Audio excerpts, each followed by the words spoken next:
Hi dear friends, how are you? I hope you are doing fine. Today we're going to talk about worship as a meditative thing. Of course, everybody talks about meditation lately. Everybody talks about meditation as a form of mindfulness or as a form of just being in the now, no matter what now actually means or what being mindful means. Mindfulness in the Buddhist classics as well as in the Taoist classics means just being alive in your daily life. You should be mindful in everything in your life. So that makes life a mindful affair. That means not meditation. It just means that life is meditative. The same is in our modern perspective on meditation. It is being deduced to a chemical affair. The fact that all kind of things happen to you, like the way how your heart calms, or the chemistry of your lungs, or the chemistry of your brain, hormones, proteins, enzymes, and so on, all kind of things rushing through your body, creating a sort of Apple-like experience, as if you are going through the sales of a new phone. Which is of course not meditation, but marketing uses these kind of ideas to promote a particular kind of idea of meditation through which we as the people are getting lost into the machinations of things that can be bought and can be sold. Our meditation as a consumer article, but it is not. It is a mystical experience, it is religious, it is amazing. But you have to understand what to do. And there are tricks for that. We can talk about it now. And for this we have to ask ourselves a few questions.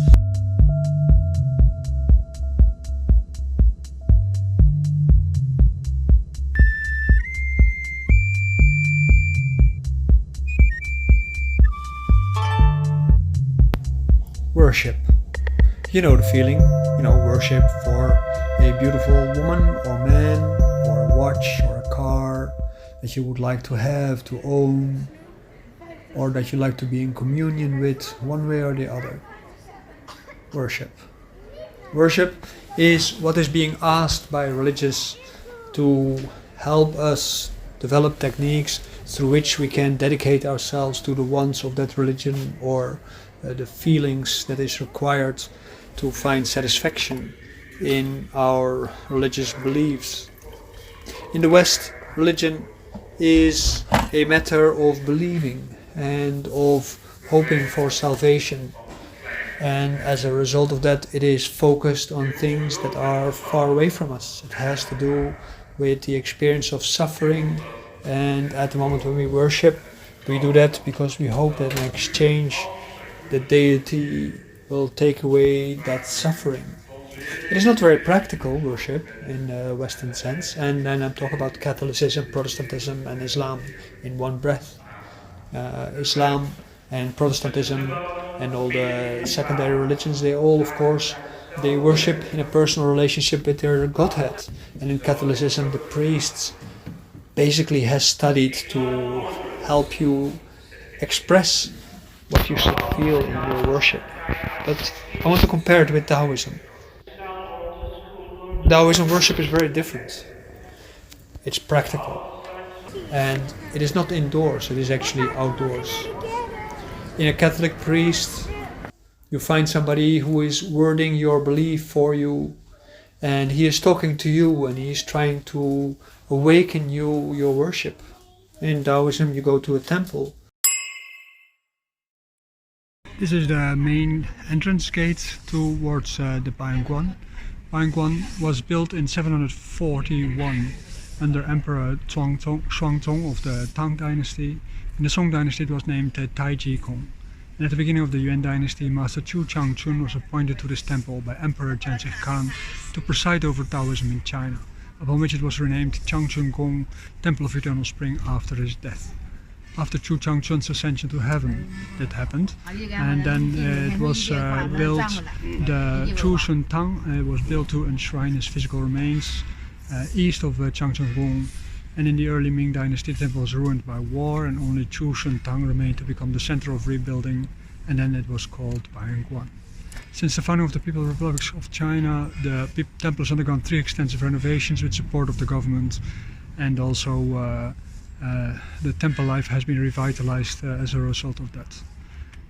Approximately, the temple buildings cover an area of 10,000 square meters, including 19 halls for gods along the north-south axis, with a rear garden, which we will see later, and the overall area of the temple is about 60,000 square meters.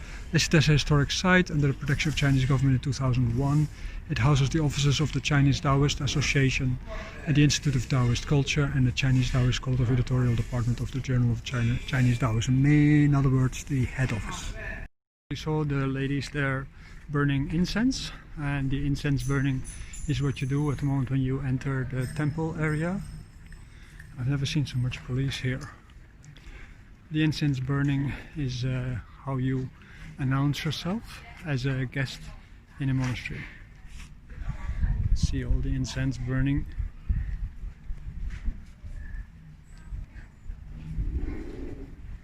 This is where you'll burn the incense, and this is where you leave your garbage.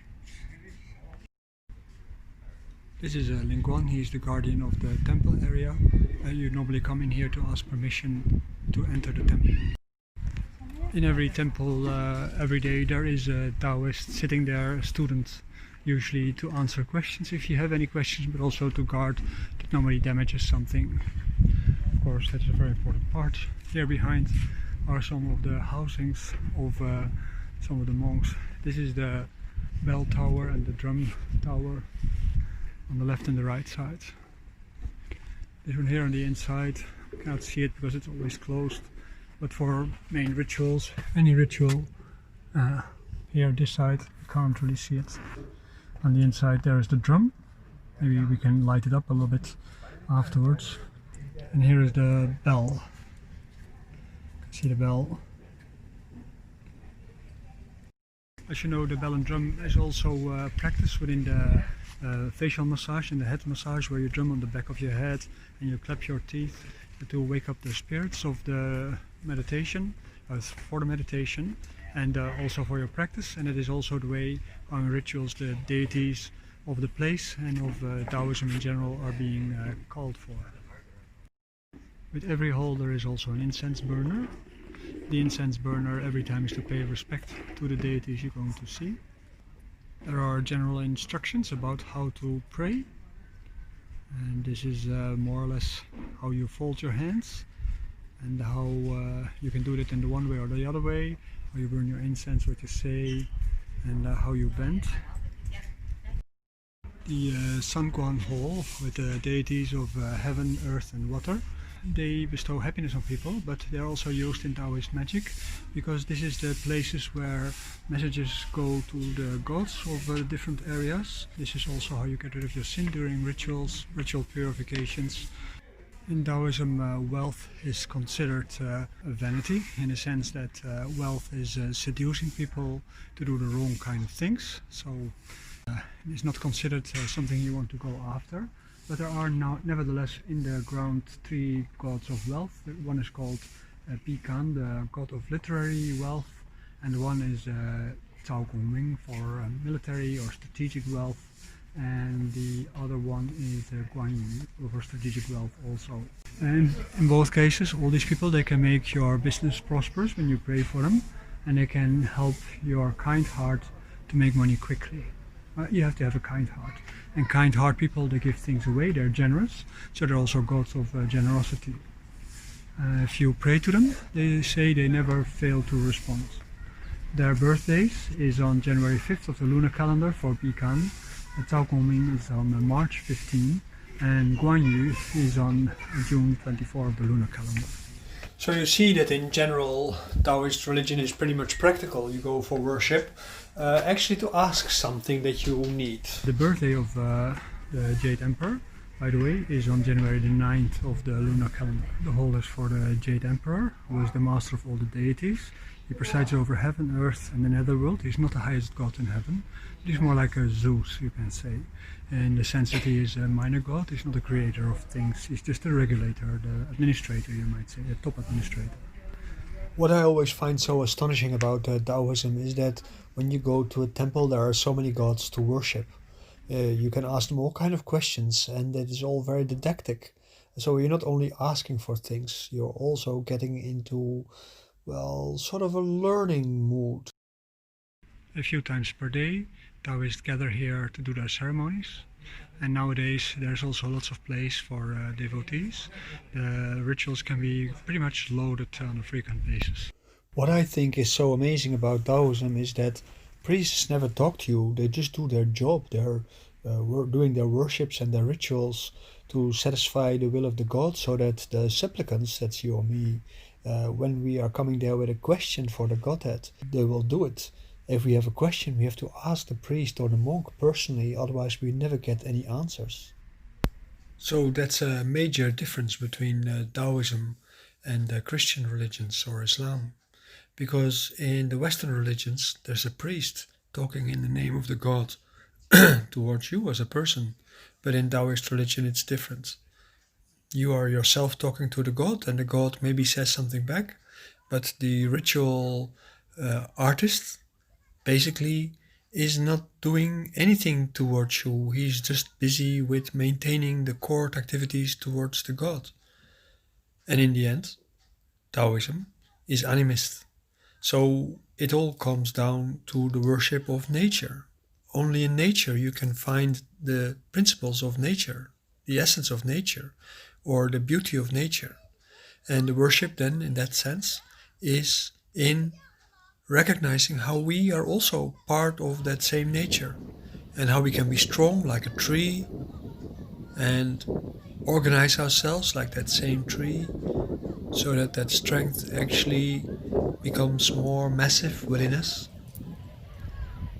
Or we can be like a landscape, we can be wide like heaven, as is advocated in Confucianism and Taoism. But for all these kind of things, we need worship. We need to admire nature, and we need to want to be like nature. And that means also accepting the fact that nature as it is timeless. Everything is without time. The honeybee doesn't think about tomorrow. It only thinks about the flower that it's busy with, and sharing that with its whatever family or whatever counts as its family. And the flower, in its timelessness, has this beauty which is just passing through the different stages of its existence until it disappears. There's suffering in it, but look at the suffering we produce with our mechanics. Natural things don't like these mechanics. It is only people who like them. The artificiality of it is, in its gruesomeness, it is not even close to nature. I mean, what is not there to worship about nature? When you go to a temple, you pray to a god. That god is only a transcendent aspect of that same nature. Whether that god talks to you or doesn't talk to you, or only you have a feeling for that because you want something, a car, or being relieved of your disease, it is all. In the end, then worship is just paying attention to your life, being mindful. Life in itself, my experience, is that it is a meditation of trying to be as good as you can be and integrated in nature. This is a tunable garden. This is a tunable garden. This is a tunable garden. This is a tunable garden. This is a tunable garden.